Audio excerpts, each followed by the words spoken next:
জয়গুরু বন্ধুরা, আমার চ্যানেল বিটিস কিচেনে আপনাদের সবাইকে স্বাগত।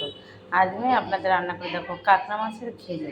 আমি এই কাঁকড়া মাছের ঘিলু দেখুন বের করছি। আমাদের আজকে চিটে কাঁকড়া, যেটাকে ছোটো ছোটো কাঁকড়া বলে, কাঁকড়া ঘিলু আমি বের করেছি। দেখুন কি সুন্দর হয়েছে, বেশিরভাগই মেয়ে কাঁকড়া ছিল।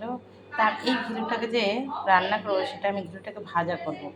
ভাজার ভিতরে আমি দেবো সেগুলো হচ্ছে, এখানে দেখুন আমি লঙ্কা কুচিয়ে রেখেছি, এখানে একটা বড় পেঁয়াজ কুচিয়ে রেখেছি। এই লঙ্কা কুচিয়ে পেঁয়াজ কুচিয়ে আমি এই ভাজার ভিতরে দিয়ে দেবো। এখানে দেখুন আমি তেল দিয়ে দিয়েছি। আমি তেলে এবার কটা জিরে ফোড়ন দেব। তেল গরম হয়ে গেছে, আমি জিরে ফোড়ন দিয়ে দিচ্ছি। জিরে একটু লাল হলেই আমি পেঁয়াজ আর লঙ্কা কুচিটা দিয়ে দেবো। জিরে দেখুন ভালো গেছে, দিয়ে দেবো আমি পেঁয়াজ কুচিগুলো। আমি দিয়ে দেবো লঙ্কা প্রায় দুটো দিয়েছি। এবার নেড়ে চেড়ে একটু পেঁয়াজটাকে একটু ভাজা ভাজা হবে, আমি দিয়ে দেবো কাঁকড়া মাছের ঘিলুটা। দিয়ে একটু ভাজা ভাজা হয়ে এসছে, আমি একটু হলুদ দিয়ে দেবো। আমি দিয়ে দেবো লবণ। এবার নেড়ে চেড়ে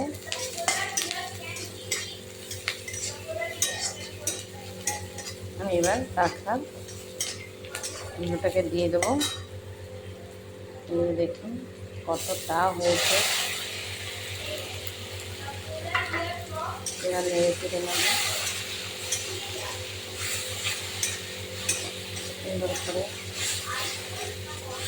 কাঁকড়ার জলটাকে, ঘিলুর থেকে জল বেরোয়, আমি জলটাকে সুন্দর করে ঝারিয়ে নিয়েছি ছাঁকনি করে।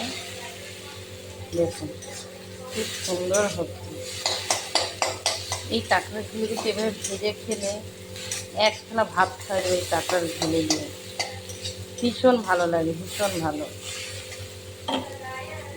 আপনারা কিন্তু এভাবে কিন্তু পেঁয়াজ কুচি লঙ্কা কুচি দিয়ে কাঁকড়ার ঘিলেও ভেজে খেয়ে দেখবেন, খুবই সুন্দর লাগে। কালারটা দেখবেন ঘিলুর কি সুন্দর হয়েছে। এতে কিন্তু চাইলে শুকনো লঙ্কাও ফোড়ন দিতে পারেন। আমরা কাঁচা লঙ্কাটাই বেশি খাই, কাঁচা লঙ্কাটাই অনেকটা 4-5টা কুচি একসঙ্গে আমি দিয়ে দিয়েছি। দেখুন এই যে ভাত মাখালে কিন্তু একদম হলুদ হয়ে যাবে। কাঁকড়ার ঘিলুর যে রং, সেই কালারটা হয়ে যাবে ভাতের সঙ্গে। যেমন লাল শাক দিয়ে ভাত মাখালে যেমন হয় লাল, ঠিক তেমন ঘিলু দিয়ে মাখালে এরকম হবে। দেখেছেন কি সুন্দর হয়েছে। ভাজা কিন্তু প্রায় হয়েও এসছে। কাঁকড়ার কিন্তু ভাজা হতে বেশি সময়ও লাগে না, হয়ে গেছে প্রায়। এবার আমি নামিয়ে নেব।